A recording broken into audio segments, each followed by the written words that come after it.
Hi, this is J. Michael Tatum, and coming up on ConQuest with John St. John. We're headed to South Bend, Indiana, and the Century Center for the tastiest anime con in town, RamenCon. We'll take part in activities like live-action Mario Kart.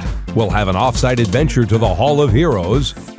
One-on-one interviews with J. Michael Tatum and Brianna Knickerbocker. We'll go to a Nerf battle, a laser tag war, a battle labyrinth in the round, foam fighting tournament. We'll sign some autographs, shop in the vendors area for soft and cuddly things, and we'll take out the drone to show you a bird's eye view of the beautiful waterfall feature right behind the convention center. There's a rave, Samurai Dan, plushy sloths, taking shots, and whatever the hell this is on this episode of ConQuest.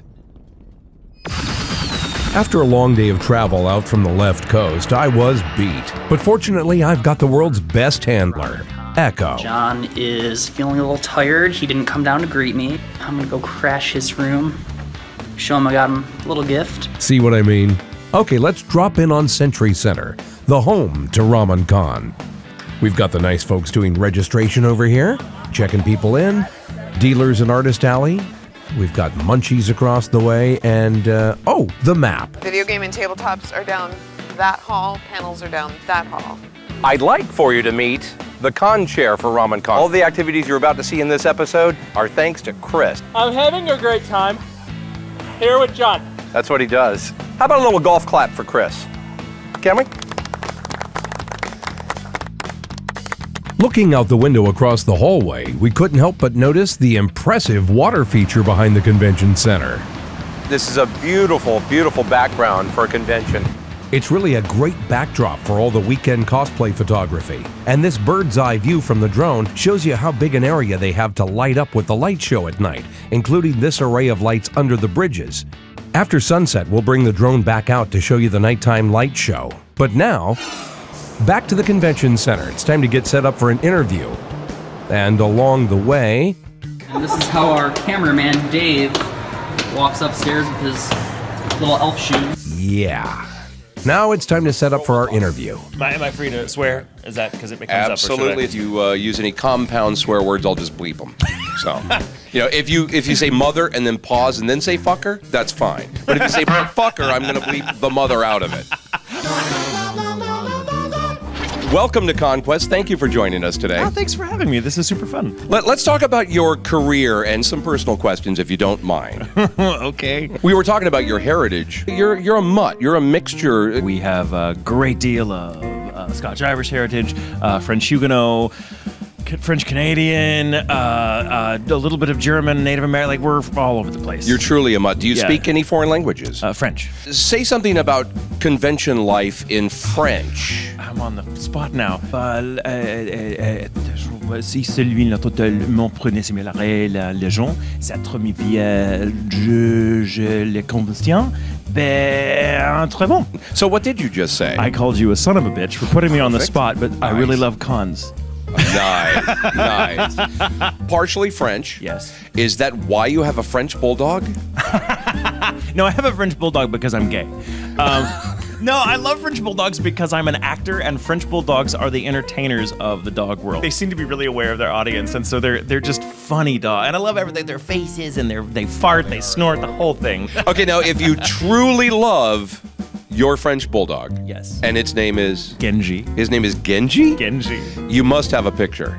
Oh, I have so many pictures. The question is, which one? I'll help you pick one. No, you don't want to look at a gay man's phone, honey. Trust me. You are in for a treat. Okay, where's a good picture? Oh, here he is. Okay. Look at this. Look at that little fucker. Look at that. Can we get a close-up? Yeah, any chance? This is his judgy face. This is really, he's really saying, you're going to leave the house wearing that? Okay, Dad, whatever. In addition to all of the voice work you've done, you're also a scriptwriter at Funimation. Adapting those scripts has got to be the biggest challenge. Am I wrong? No, you're not wrong. Because not only do we have to adapt, something from Japanese into English, and the two languages further apart on the planet you will not find. It's not just grammar and syntax that make it challenging, it's the way Japanese, as opposed to English, is used to create meaning. Because what makes for a good, satisfying piece of dramatic dialogue in Japanese, culturally, very different than what we have here. Because sometimes you have to learn how to be like, okay, they just said hello using 18 syllables.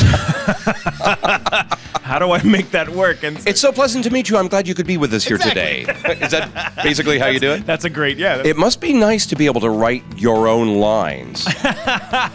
I never write something with me in mind. Now, for a great example is Steins Gate, which is one of my pride and joys, because I got to just pull out all the stops with the main character. Right. And then later, when I got cast, I thought, oh, what have I done?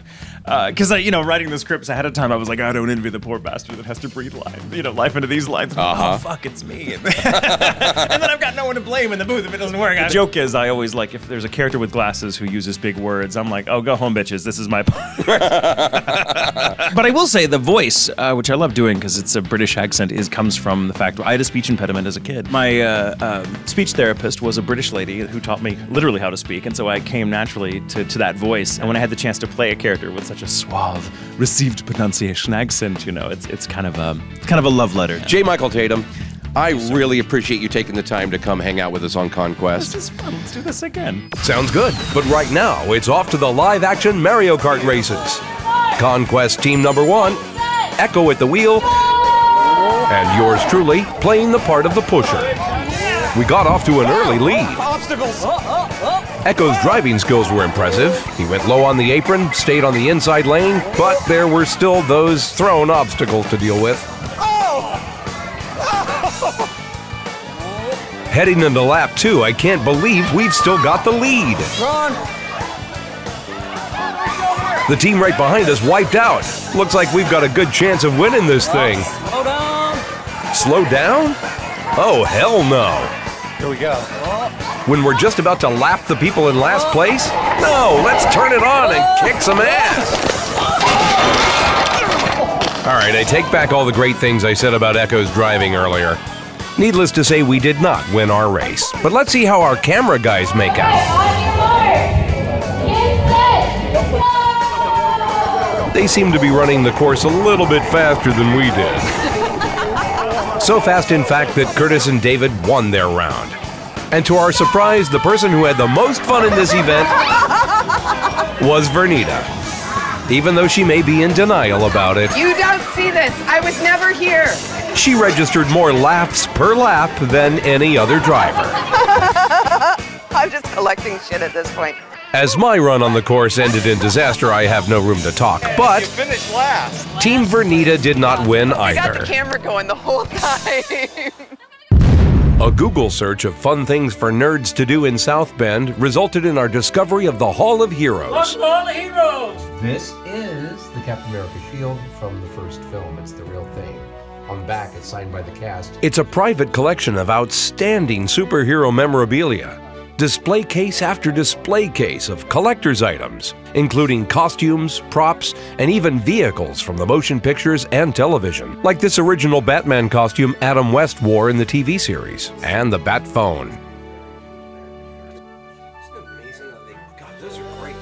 I was impressed with the life-size figures of Iron Man, Spider-Man, and Rocket, the Trash Panda. And then I spotted something that brought back childhood memories. This Superman flying toy, which I owned as a kid, was missing the propeller and the batteries, but I remember it flying for hours on end. Marvin the Martian is not a superhero, but still one of my favorites. And then there's this. It's Ghost Rider's custom motorcycle. And it lights up. Everybody took a turn sitting on this thing. It was just so cool. How does it feel knowing that you're holding the same handlebars that Nicolas Cage held? I hope they wipe that thing down. In the first Iron Man movie, you might remember this car. Robert Downey Jr. as Iron Man fell onto it, thus damaging the vehicle. And here at the Hall of Heroes, we want to thank George Carpenter for showing us everything in the collection. George was just a wealth of information about this stuff. Oh, and did I mention that Duke came along? I've got bigger balls than he does. Back in South Bend at the RamenCon Convention Center, it's time for the Nerf battles. And we're putting on our game faces. I came here to kick ass and chew bubble gum. And I'm all out of ass. I never seem to get that one quite right anymore. But the game is on. Capture the flag, red versus blue. And some dude just flipped me off, then ducked behind a barricade over there. Pop up! I dare you to pop up! Oh, temper, temper. As the game played out, there were casualties, malfunctioning weapons. I mean, just look at those darts dripping out of my gun. Pitiful. Time for a new weapon with beefier ammo. Time for everybody to reload. And for Echo to share a strategy with us. If I run out of ammo, pistol whip. There might be rules about that. Vernita's got her hands full, and I found another weapon.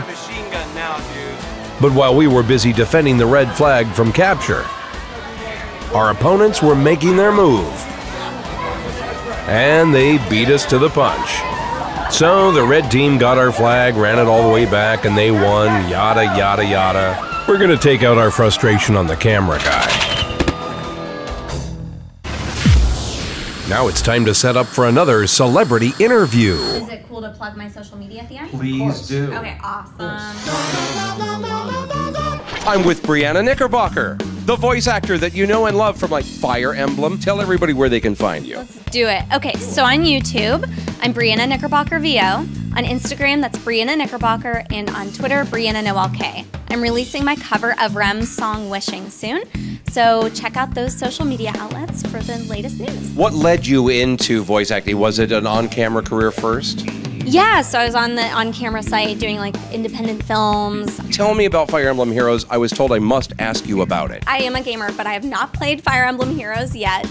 But I do have 4 characters in Fire Emblem Heroes, and you can actually make a whole team of my characters.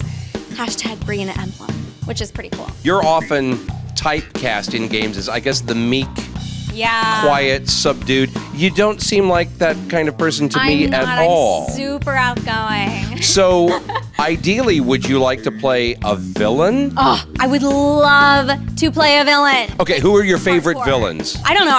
I'm particular to like Disney villains. Right. I don't know why. Like Malevolent is like the coolest character. If you had a villainous character that you were going to portray, what kind of voice would you do? Obviously, Russian accent. Have you played a Russian character in any game? I have in Labyrinth of Refrain that just came out. I do some comedic relief in there. It's all about my potatoes, my giant potato. You like potatoes? Who does not like a potato? So the game's hilarious. You have to check it out. Back to industry and equality in the industry. Are you finding that you're paid on an equal level with male actors? Absolutely. For anime and video games, I've seen no... Are you treated any differently? Not at all. No, absolutely. Now, which do you prefer, working in anime or in video games? That's such a hard one. I hate this question, but I have to say anime. It's like very magical and cathartic and ephemeral for me. Now let's talk about conventions. Is this your first RamenCon? This is my first RamenCon, and this is my first out-of-state convention. What do you think of this convention so far? It's really fun. Everybody is just like the nicest human being here. All the cosplayers are really nice. The fans are really outgoing. And in my panel, they're talking back a lot and they're having conversations with me. So it was just so pleasant and fun. Brianna Knickerbocker, you've been a pleasure to interview. This has been so much fun. Thank you so much for having me. Some of the other activities we attended or took part in at RamenCon included the Battle Labyrinth, in a really cool theater in the round, hosted by none other than Super Mario. Some convention foam fighting was our next stop, followed by a panel from a great guy who'll teach you how to fight properly, Samurai Dan, who is very tall, as you can see. Then we head over to the dealer hall and artist alley, where we meet up with dear friends and try on all the fuzzy things. Nice. Solid. And cuddle with the cuddly things. Speaking of which, a table full of plushy sloths. Next, it's on to a laser tag war in the convention center's common area. Then to our hotel bar to celebrate something. I forget. Anyway, shots with fans. After sunset and dinner and drinks, off to the rave for a little bit. Then, as promised, it was time to take the drone up for nighttime shots of the water feature. South Bend, Indiana is pretty all lit up at night, but the waterfall feature behind the convention center was nothing short of spectacular. And on this full moon night, we got some great shots. The changing color scheme in the water is due to activity near these light posts on either bank, caused by motion from either humans or, in this case, birds. On the next ConQuest, let's jump into another Regline for YomaCon, one of my favorite cons. For flash mob dancing, cosplay pets, autographs, a cosplay parade, interesting costumes, live concerts, furries, the maid cafe, aerial acrobatics, saber training, and a whole lot more. That's next time on ConQuest.